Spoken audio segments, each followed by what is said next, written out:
પાદરા તાલુકાના મુજપુર કેનલ વિસ્તાર પાસેથી એક છોકરીને ઉઠાવી જવાની ચર્ચા ભારે જોર પકડ્યું છે। ઘટનાની માહિતી મળતા જ પોલીસ તંત્ર તાત્કાલિક દોડતું થયું છે અને વિસ્તારમાં તપાસ તેમજ ચેકિંગ હાથ ધરાયું છે। સ્થાનિકોમાં ચિંતા અને ભયનો માહોલ સર્જાયો છે। પોલીસ દ્વારા આજુબાજુના સીસીટીવી ફૂટેજ તપાસવાની પ્રક્રિયા શરૂ કરાઈ હોવાનું જાણવા મળે છે।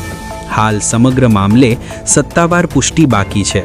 માતા પિતાને ખાસ અપીલ, બાળકોને એકલા બહાર ન મોકલવા, અજાણ્યા વ્યક્તિઓ સાથે વાતચીત ન કરવા સમજાવવું, શાળાએ જવા આવવાની સમયે ખાસ દેખરેખ રાખવી, કોઈ શંકાસ્પદ વ્યક્તિ દેખાય તો તાત્કાલિક પોલીસને જાણ કરવી, અફવાઓથી દૂર રહીને સત્તાવાર માહિતી પર વિશ્વાસ રાખવા પણ અપીલ કરવામાં આવી છે। વધુ અપડેટ માટે જોડાયેલા રહો। રિપોર્ટર સરફરાઝ દિવાન, પાદરા।